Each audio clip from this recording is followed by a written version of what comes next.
Bonjour Paul Zalic. Bonjour. Vous êtes théologienne et présidente de la Conférence catholique des baptisés francophones. Oui. Bonjour Jean-François Bouteur, vous êtes journaliste et essayiste. Bonjour. Vous êtes tous deux les auteurs de « Aime et ne fais pas ce que tu veux » aux éditions La Condottière. Comment vous est venue l'idée de prendre le contre-pied d'Augustin « Aime et fais ce que tu veux » et d'écrire le contraire? C'est arrivé d'une manière assez amusante. Nous avions un premier titre tout à fait classique et puis nous avons déjeuné avec notre éditeur et nous avions bu un peu de vin. Et puis à un moment donné, il nous regarde et il nous dit « Ah, aime et ne fais pas ce que tu veux ». Et nous avons éclaté de rire et c'est comme ça que nous l'avons conservé parce qu'au fond ce titre disait quelque chose de notre souci éthique. Voilà, donc, et c'est un peu le contrepoint de la formule d'Augustin, bien sûr. L'idée, c'était derrière de faire comprendre qu'il ne suffit pas de penser qu'on aime pour que l'autre soit respecté dans son intégrité et dans sa dignité. Et que la tendance que décrit très bien Freud dans Malaise dans la civilisation, quand il dit que l'amoureux tend toujours à confondre toi et moi, cette tendance-là, c'est en fait le grand ressort de toutes les situations d'abus, d'agression, que ce soit vis-à-vis des enfants, que ce soit dans les couples, que ce soit dans les soirées d'étudiants où, après avoir consommé alcool et autres psychotropes, on finit par céder à ses pulsions.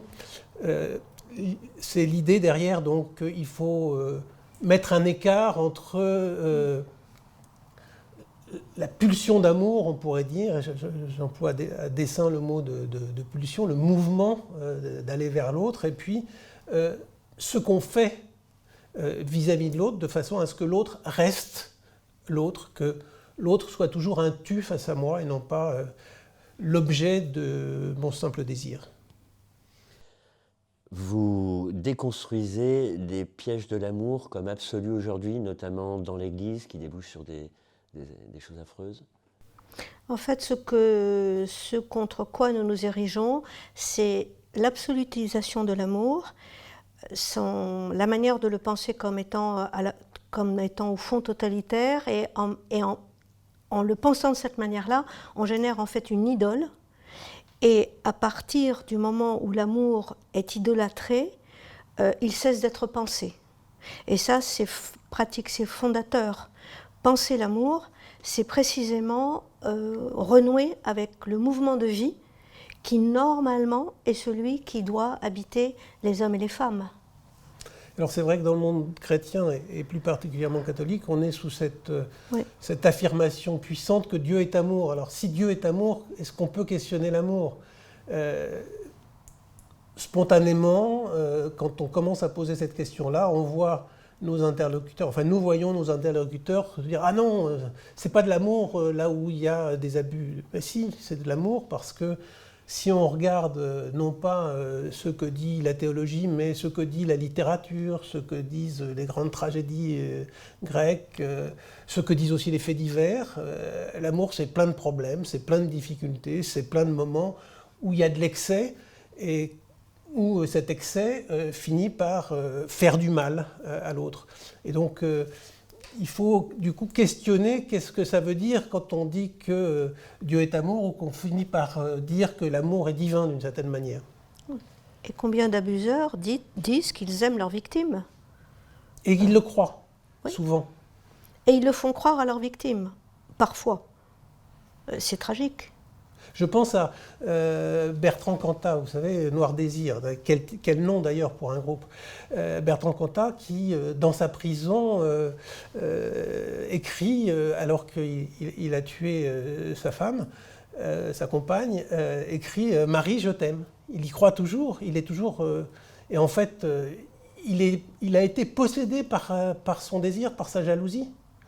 Mais la jalousie, c'est un des mouvements de l'amour, et ça n'est pas le contraire de l'amour.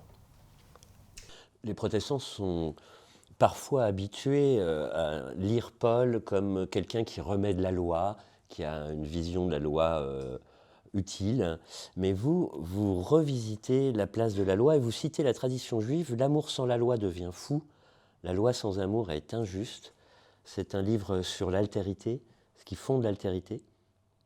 La loi, c'est ce qui pose en fait l'existence de l'autre quand je suis livré à mon seul jugement, à mes seuls mouvements d'âme d'une certaine manière. C'est elle qui met un écart avec mon rapport au monde d'une certaine manière. Vous savez, dans le chapitre 2 de la Genèse, il y a ce fameux moment où Dieu dit à Adam, l'être humain, qu'il peut manger du fruit de tous les arbres, sauf du fruit de l'arbre, littéralement, du connaître bien et mal. Et dans la liturgie catholique, on arrête la lecture là, et puis c'est la semaine suivante qu'on lit la suite. Or, dans la suite, il est tout de suite dit, de la part du personnage qu'on appelle Dieu, il est tout de suite dit, ce personnage dit « il n'est pas bon que l'homme soit seul ». Et en fait, il y a un rapport direct entre l'interdit de manger de ce fruit qui risque de faire mourir et le fait qu'il n'est pas bon que l'homme soit seul. Parce que comment comprendre ce que ça veut dire si on est tout seul, si on est livré à son propre jugement? Et la loi, elle est précisément là pour aider chacun d'entre nous à mettre un écart entre ce que l'on pense spontanément, ce que l'on désire spontanément, et puis ce qu'est la réalité sur laquelle il faut porter un jugement. Elle fait exister l'autre que je ne génère pas spontanément en moi. Elle met un écart à l'intérieur de moi par rapport à la réalité et la conscience que j'en ai, et en particulier par rapport au respect de la personne que j'ai en face de moi. Et oui, et il n'est pas bon que l'homme soit seul pose un principe qui a l'air comme ça un petit peu anodin, mais d'abord le principe de l'interlocution, non seulement de soi à soi, mais de soi à l'autre, parce que soi-même, nous avons tous l'expérience de nous parler intérieurement, mais de l'autre. Aussi, ça réintroduit de la communauté. Ce discernement doit être communautaire, et ça pose un autre écart qui consiste à ne pas imaginer Dieu comme étant, je dirais, le premier et le seul interlocuteur des hommes et des femmes. Les hommes et les femmes sont convoqués à faire ici et maintenant. Et cela demande de la loi. Et la loi, ce sont les principes autour desquels ils s'accordent pour vivre ensemble. Voilà. Vous mettez en exergue du livre qui vient de paraître aux éditions La Condottiere, Aime et ne fais pas ce que tu veux, Paul Selig, vous mettez cette citation d'Albert Camus, « Un homme, ça s'empêche. Voilà ce qu'est un homme. » Ou sinon, c'est le rôle de ce livre de rappeler cela. Un homme, ça s'empêche et non pas ça se permet tout et n'importe quoi. Oui, bien sûr, c'est absolument fondamental. Je précise en plus, c'est le dernier livre de Camus, c'est un livre qui s'appelle Le Premier Homme, qui est le livre dont il apportait le manuscrit à Paris quand il a eu son accident de voiture. Et c'est une parole qu'il met dans la bouche du personnage qui est en fait son père. Et donc c'est très intéressant de voir que au fond, c'est la dernière grande parole de Camus, c'est un homme ne doit pas faire simplement ce qu'il veut. Il doit s'interroger sur les conséquences de ce qu'il veut. Et pas simplement les conséquences externes, mais est-ce que ce qu'il fait, ce qu'il va faire, permet à l'humanité d'être en tant que telle, d'exister en tant que telle, de se sauvegarder. Et ça passe par ce que je fais à celui qui est en face de moi, y compris dans l'histoire de Camille, y compris l'ennemi, puisque ça fait référence à une scène de guerre et à une atrocité qui a été commise par un collègue du personnage qui dit « un homme, ça s'empêche », qui dit « on n'aurait pas dû faire cette atrocité-là ». Moi, j'aurais tendance... Alors évidemment, nous sommes en plein accord à ce propos. J'ajouterais à ça, parce que c'est un mot auquel je tiens beaucoup, c'est la question, enfin un mot et un champ de pensée auquel je tiens beaucoup, c'est le principe éthique. Ça consiste à ne jamais rabattre l'autre sur soi. Ça, c'est la première des choses. Et en même temps, ça demande de tenir à distance ce qui relève du sentiment. Et ça, c'est assez essentiel. L'éthique et le sentiment ne vont pas forcément ensemble. De même que la nécessité de la loi pose qu'on n'est pas dans le sentiment, d'abord. Et ce qui est intéressant, notamment, et c'est en cela que l'anthropologie biblique est très très puissante, notamment celle du Premier Testament, c'est dans ce fait que quand il est question de loi, contrairement à ce qu'on imagine, il n'est pas question de favoriser le pauvre, par exemple, ou quand on pose un jugement. Ces deux personnages doivent être ces deux figures du pauvre et du riche doivent être restituées pleinement à leur dignité. Et il n'y a pas et par conséquent, on ne favorise ni l'un ni l'autre. On tient la justice. Et en même temps, une fois que, je dirais, pour tenir la justice, quand par exemple il est question, et ça c'est aussi une singularité de l'Ancien Testament, quand il est question par exemple d'une peine de mort, on va tout faire pour éviter la peine de mort. Il n'empêche que le principe est posé, l'éthique est posée, et quelque part chacun est renvoyé à son humanité. Ça c'est fondateur dans nos relations, et je vais faire un lien avec la société dans laquelle on vit. Nous voyons bien autour de moi des pays où cette instance-là, cette modalité-là, est de plus en plus défectueuse. Et nous avons la chance de vivre dans une démocratie, et nous avons à tout faire pour qu'elle se fortifie et qu'elle fleurisse pleinement. Voilà. C'est une revisite de la notion fondamentale de la loi, du droit, d'une société de droit. Et dans le 5e chapitre, intitulé All You Need Is Love, vous revisitez les notions catholiques pour en indiquer des faiblesses, c'est le moins qu'on puisse dire. Quelle est la caricature de l'amour que vous critiquez dans cet essai ? Alors, d'abord, puisque vous citez cette chanson des Beatles, il y a un fait tout à fait extraordinaire, c'est la contemporanéité du succès de cette chanson et du moment où Paul VI va à l'ONU, et depuis la tribune de l'ONU, il appelle à créer la civilisation de l'amour. Et tout le monde est heureux, d'une certaine manière.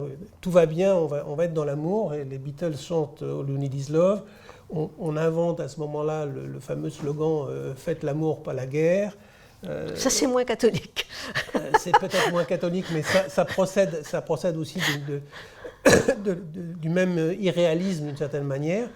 C'est que de ne pas voir que la réalité du monde est tragique et qu'il ne suffit pas de la couvrir de spiritualité ou de discours un peu niais, mais qui font, entre guillemets, du bien à l'âme pour faire face au tragique. Et d'une certaine manière, ça c'est un des grands problèmes. Vous avez parlé de Paul tout à l'heure. On s'en prend assez sérieusement à Paul sur un point très particulier, sur le fait que Paul dit que la loi mène à la mort, que c'est la loi qui a enfermé l'homme dans le péché. Et le catholicisme, alors, a très largement emboîté le pas, y compris jusque dernièrement, dans le fait de ne pas, pendant très longtemps, ne pas demander que ceux qui étaient coupables d'actes répréhensibles répondent devant la loi des hommes, et pas devant la loi de l'Église. Parce que ce que le catholicisme n'a pas compris, et ce que Paul semble ne pas avoir compris, c'est René Lévy qui le dit très bien, c'est la dimension libératrice et créatrice de la loi. Alors, la loi, ce n'est pas simplement le code pénal, hein. Faut bien s'entendre. La loi, dans la tradition biblique, c'est en particulier la Torah, les 5 livres du Pentateuque, c'est-à-dire à la fois des normes, des commandements, des mitzvot, et aussi des récits qui permettent d'interpréter les commandements, mais qui permettent aussi d'avoir une description anthropologique des comportements humains, et qui interroge ces comportements humains. Et précisément, faire confiance à la loi, c'est entrer dans un processus d'interprétation des comportements humains et du texte, de passer les comportements humains au scanner du texte, on pourrait presque dire, pour les comprendre et se rendre compte de ce qu'on fait pour être responsable de ces actes. Le problème, à mon sens, du christianisme et en particulier du capitalisme, c'est trop souvent de couvrir par un discours spirituel l'irresponsabilité des actes en disant de toute façon, je l'ai entendu combien de fois, de toute façon il y a le pardon pour régler les choses, il suffira de se pardonner. On va se mettre d'accord et tout ira bien, on va reconnaître on s'était pas bien, on a fait ça, mais l'amour est plus grand.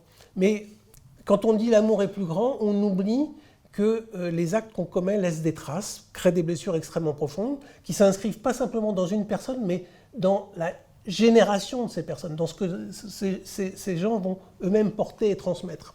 Et d'ailleurs, on le voit, puisque très souvent, les gens qui ont été victimes deviennent aussi des agresseurs, des abuseurs. Et c'est cette naïveté-là qu'on met en cause, parce que cette naïveté, elle a aussi très souvent été vectrice de silence, de volonté de ne pas voir ce qui se passait. On parle en ce moment des affaires, de l'affaire des écoles, de l'école de Bétarame et de quelques autres maintenant. C'est impressionnant. En réalité, tout le monde savait plus ou moins ce qui se passait, mais on ne voulait pas voir parce que ça ne rentrait pas dans les catégories qu'on avait. Et on préfère trop souvent nos rêves d'amour, d'une certaine manière, à la réalité crue des situations. Il n'y a pas que ça, il y a aussi la volonté presque universelle de se poser plutôt comme une figure du bien. Et donc, beaucoup de personnes ont toujours l'image d'eux-mêmes en tête qu'ils veulent sauvegarder. C'est la question du mauvais narcissisme, d'une certaine manière. Ce qui, d'ailleurs, devient de plus en plus puissant, ça. Et ça, c'est la question de fond. Est-ce que des parents peuvent se dire très clairement qu'ils ont été de mauvais parents parce qu'ils ont mis leurs enfants dans de tels établissements, alors qu'au fond, ils savaient très bien ce qui se passait dans ces établissements. Donc ça aussi, c'est une question à laquelle on ne pense pas. Et pour revenir à la question de l'imprégnation de génération en génération du mal commis, dans la Bible, dans les premiers chapitres de Genèse, lorsque Caïn tue Abel, le personnage Dieu lui dit, au plus près du texte bien entendu, les sangs de ton frère crient vers moi. Des générations de ton frère crient vers moi, quelque chose, ou les sangs de ton frère. Et en fait, cette expression-là signifie simplement que, enfin, c'est pas si simple que ça, qu'en Abel, ce qui est tué, c'est non seulement lui, mais toutes les générations auxquelles il aurait pu donner vie. Et ça, c'est indélébile. Et ça, c'est une trace dans notre monde et dans notre société. C'est en cela que pour nous, justement, ces questions de loi et d'amour sont essentielles. C'est ça qu'il faut subvertir. C'est cette contamination de la mort. Voilà. Et puis, pour compléter aussi, il y a très souvent dans le monde chrétien, et en particulier dans l'Église catholique qui se dit experte en humanité, oui, il y a une prétention à pouvoir faire le bien. Elle est extrêmement dangereuse parce que si on regarde l'histoire, c'est au nom du bien qu'on a construit les totalitarismes. Alors des fois c'est un bien pour un groupe particulier, c'était le cas des fascismes et du nazisme, on peut dire le bien de son peuple. Des fois c'est la prétention au bien universel, c'était le communisme bolchevique. Et ça continue aujourd'hui. Je répète, même si on dit spontanément que ce n'est pas vrai, mais Poutine prétend faire le bien. Et c'est souvent au nom du bien, au nom de l'unité aussi. Ça, c'est une grande valeur ça, c'est terrible, ça. très en vogue dans le catholicisme. Au nom de l'unité qu'il faudrait absolument sauvegarder, on fait taire les désaccords, on fait taire les différends. Or, les désaccords, c'est précisément le lieu où peut s'ouvrir quelque chose qui déchire ce qui est totalitaire, totalisant et potentiellement totalitaire. Et ça aussi, c'est un des problèmes du monde chrétien, parce à cause de son universalisme, c'est de ne pas comprendre que cet universalisme ne peut porter du fruit que s'il accepte d'être en permanence réouvert, déchiré par des désaccords qui vont permettre de libérer ce qui pourrait être potentiellement enfermé. Mais pour faire ça, il faut aussi avoir la force, parce que c'est bien de force dont il s'agit, d'accepter de cesser de vouloir sauver l'insauvable. C'est ça qui ouvre la porte. Et une fois quand on arrive à ça, je dirais, comment dire, quelque chose de vivant, d'heureux peut se remettre en route. Et le conflit, par exemple, enfin, nous en avons l'expérience, hein, ça n'est pas du tout quelque chose de négatif. C'est au contraire l'occasion, au fond, pour chacun de se dépasser. Nous, par exemple, quand on n'est pas d'accord sur l'analyse d'un texte au cours des ateliers bibliques que nous donnons, eh bien, pour les étudiants et les gens qui sont avec nous, c'est à la fois au départ un étonnement et ensuite une joie incroyable parce que ça les dénoue. Ça les met sur le mode question et non pas sur le mode réponse. Et c'est ça qui les affranchit. Alors nous avons des gens de différentes générations, mais c'est très touchant de voir les personnes les plus âgées se dénouer. Parce que ça paraît incroyable qu'à 80 ans ou 70 ans, on puisse se dénouer. Mais jusqu'au dernier moment, on peut se dénouer. Et ça, c'est très, très beau, quoi. Votre livre « Aime et ne fais pas ce que tu veux » pivote sur cette notion « qui veut faire l'ange fait la bête ». Et c'est ce que Dietrich Bonhoeffer avait fini par appeler une grâce à bon marché. Est-ce que c'est bien ça la thèse de votre livre? Sans la justice, l'amour devient à bon marché une mystification. Et que représente la redécouverte de la loi et de la justice dans votre livre, à partir du chapitre 7? Écoutez, d'abord, effectivement, si l'amour n'est pas soumis à l'examen de la loi, s'il ne se pose pas la question de la justice, et donc de l'éthique, parce que ça va, la justice, c'est la mise en forme de l'éthique d'une certaine manière, effectivement, il peut, sans rencontrer de limites, écraser tout sur son passage. Et notre propos, c'est de dire, à l'intérieur du texte, il y a plein de choses qui réouvrent les certitudes dans lesquelles on est enfermé et dans lesquelles on est confortablement enfermé, au mépris, là encore une fois, au mépris de l'autre. Parce qu'on préfère toujours la certitude pour soi à l'inquiétude que nous apporte l'autre dans sa différence. Alors il y a aussi une difficulté, c'est que le christianisme a quand même, comment dirais-je, été le ciment en gros de la société occidentale. Et du coup, même dans la société, cette idée que l'amour est supérieur à tout prévaut.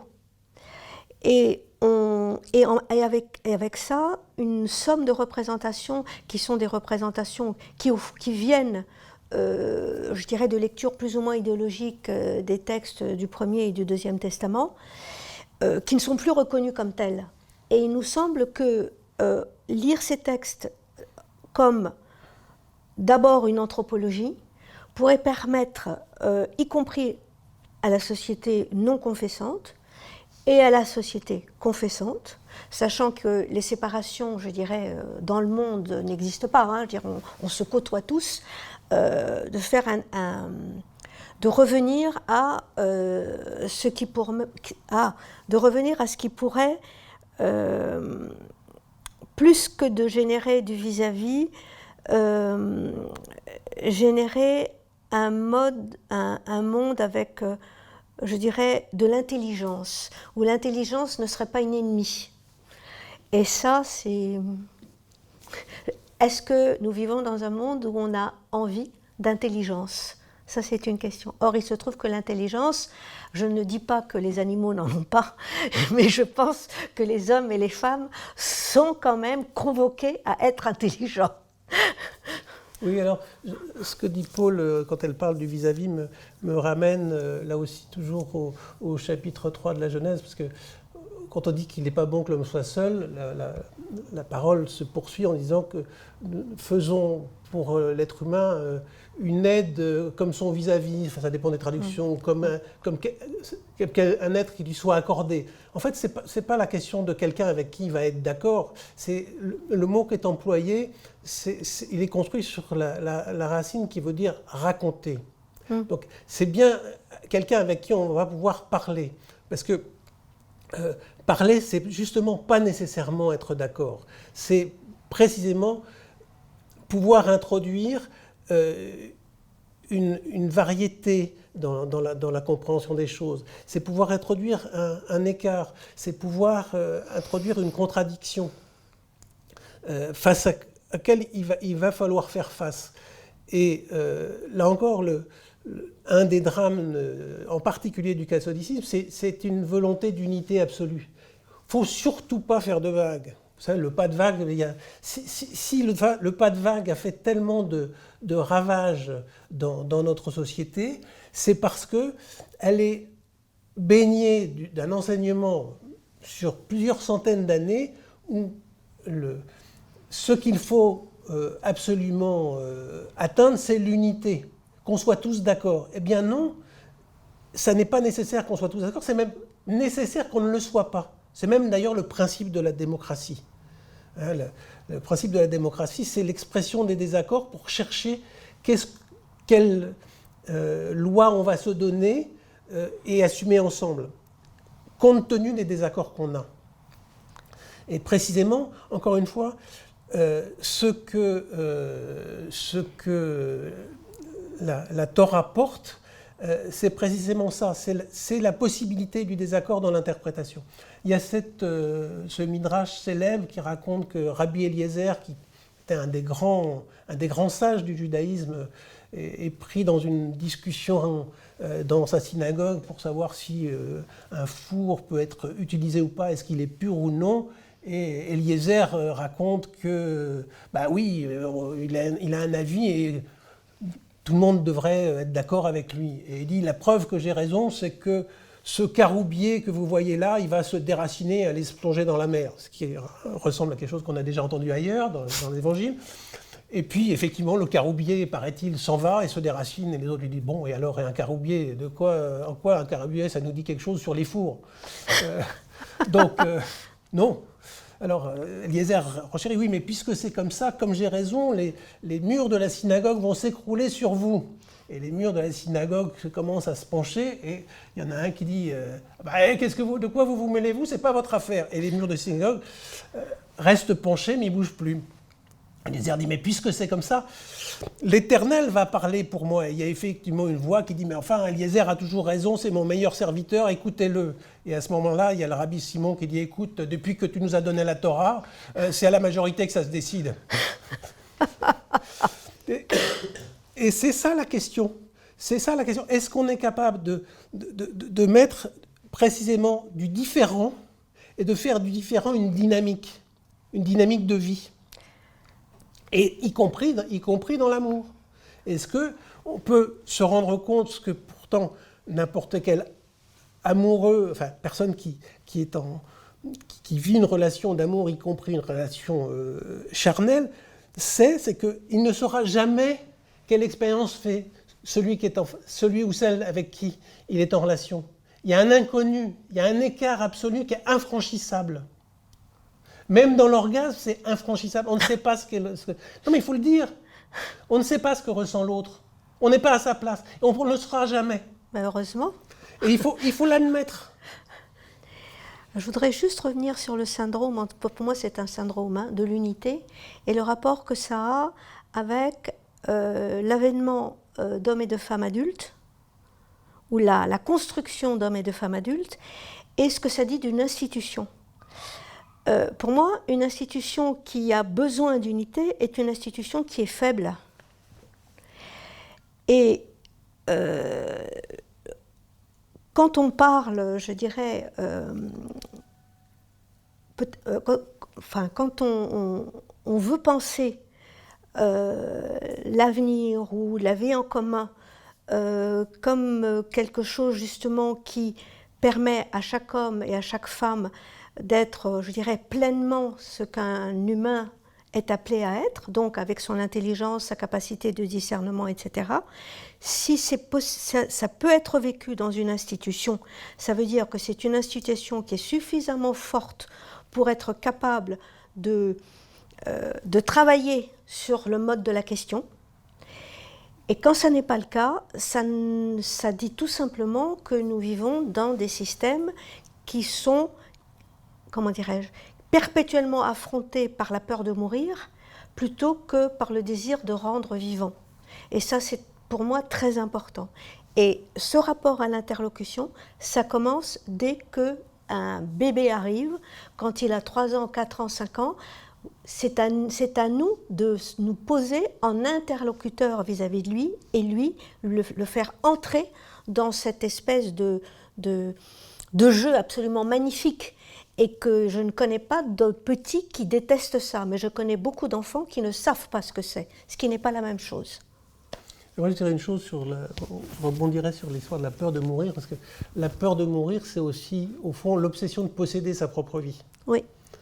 Et précisément, ce que dit, là aussi, tout le cheminement de la Torah, c'est que la vie est toujours à venir. Et d'ailleurs, c'est le propre nom de Dieu, Ayez, Asher, Ayez. C'est un verbe qui est non pas au présent accompli, c'est un verbe qui est à l'inaccompli. Et la meilleure traduction, je crois, qu'on pourrait donner, ce n'est pas « je serai qui je serai », c'est « je deviens qui je deviens ». Parce que devenir, c'est jamais accompli, c'est toujours à faire. Et donc, Dieu lui-même est devenir. D'ailleurs, elle, dans la tradition, enfin dans toutes les cultures sémitiques, ça dénomme Dieu. Elohim, dans le livre de la Genèse, c'est le premier nom pour dire Dieu. Et d'ailleurs, c'est un pluriel, ce qui est assez étrange, puisque le verbe créer est au singulier dans le même verset. C'est un pluriel parce que il est multiple tout en étant un, il est insaisissable. Mais elle, c'est aussi en hébreu la préposition ou la particule qui veut dire la projection, le mouvement, l'adresse à quelque chose, le déplacement. Et donc, Dieu, ça n'est pas autre chose que du mouvement. C'est vers. Dieu, on pourrait l'appeler, oui, on pourrait dire plutôt vers. Oui. Mais vers un insaisissable, oui. Vers une multiplicité de directions. Oui. Et c'est intéressant que même le mot Torah, si on prend son étymologie, c'est construit sur quelque chose qui dit la projection. Et donc la loi, ce n'est pas un truc pour nous enfermer, c'est un truc pour nous projeter plus loin, pour nous mettre en mouvement. Et là aussi, l'interprétation même la plus juridique en hébreu de la loi, la halacha, c'est construit sur le verbe marcher. Donc on est toujours dans le mouvement, dans le devenir. Et je reviens à mon point de départ. Si on est habité par la peur de mourir, on s'arrête. Et d'une certaine manière, on meurt. Parce que si on veut ne plus rien risquer, il suffit d'être mort. Alors, je voudrais rebondir sur ce que tu dis, parce que si la loi accompagne le vers, le mouvement de vie, mais en ce sens, elle donne ce minimum de sécurité dont nous avons besoin pour avancer. Parce que ça, c'est crucial. Et puis, il y a une autre question qui m'intéresse beaucoup et qui est posée dès le verset 1, quand on le travaille évidemment au plus près d'une traduction qui est au plus près de l'hébreu. Ce fameux Elohim, qui est un et pluriel dans ses potentialités, ce pluriel dans le un est une manière d'indiquer au lecteur qu'il ne pourra jamais mettre la main sur lui. Cela veut dire quoi ? C'est qu'il ne peut pas s'en faire une idole. Il ne peut pas le réduire à lui-même. Et voir que le livre de la Genèse et la Bible tout entière ouvrent sur ce verset-là, pour moi, ça a été un moment absolument magnifique. Je me suis dit, mais c'est formidable, c'est ouvert. Voilà. Et c'est ouvert, d'une certaine manière, ça nous libère de nous-mêmes, ou de l'image qu'on pourrait avoir de soi. Et et à l'âge que j'ai, et toi aussi, nous ne cessons de devenir. C'est probablement notre dénominateur commun. C'est toute la partie positive de Bien votre sûr. livre, la redécouverte de l'infini de la loi, de son Ben rôle oui. libérateur. Alors pour apporter juste un mot de conclusion, pour prévenir les lecteurs, est-ce que vous seriez d'accord de dire que votre livre a un effet de bibliothérapie? C'est la référence à Marc-Alain Waknin. Marc-Alain Waknin. Oui, Marc-Alain Waknin qui est un ami, il faut le dire au passage, et je me suis beaucoup nourri de la lecture de ses livres et de dialogues avec lui. Oui, bien sûr, parce que ça guérit de rentrer dans le texte, et pas simplement d'ailleurs ce texte-là, parce que pour ma part, j'ai écrit aussi sur la démocratie et je suis allé scruter un certain nombre de choses dans l'histoire grecque. Et on a aussi dans les grands textes, comme ça soit dans Shakespeare ou dans Molière, la preuve d'ailleurs c'est qu'ils sont toujours interprétés et qu'on nous les met en scène de manière nouvelle à chaque fois. Donc ils ont une dynamique. Bien sûr. Il y a quelque chose de profondément thérapique à aller relire et réinterpréter ces textes qui nous viennent du fond de l'humanité et qui nous ouvrent sur plus que nous-mêmes, qui, comme le dit Lévinas quand il parle de la Torah, ces textes contiennent plus que ce qu'ils ne contiennent, parce que ce plus dépend en fait du lecteur qui va investir le texte, pas simplement avec juste son propre jugement, mais s'il a soin de s'ouvrir à d'autres lectures, parce que ces textes ont été lus par d'autres, on ne les lit pas tout seul, on ne lit jamais tout seul, s'il a soin de s'ouvrir à d'autres, à ce moment-là, il va devoir le texte déployer devant lui une variété de sens et en fait des chemins de vie, tout simplement. Paul Zalic, vous êtes d'accord? Vous avez mis l'amour en bibliothérapie dans ce livre « Aime et ne fais pas ce que tu veux ». Moi, j'ai toujours été inquiète quand il était question d'amour. Et ce travail que nous avons fait ensemble, au fond, pour moi, ça dit beaucoup de cette, comment dirais-je, de cet écart que j'ai reçu en moi très tôt. Et je pense qu'énormément d'hommes et de femmes ont cet écart entre eux et que ça leur ferait le plus grand bien de lire ce livre pour pouvoir mettre des mots sur les choses. Voilà, je dirais ça plutôt comme ça. Merci beaucoup, c'est à retrouver aux éditions Condottiere. Le condottiere.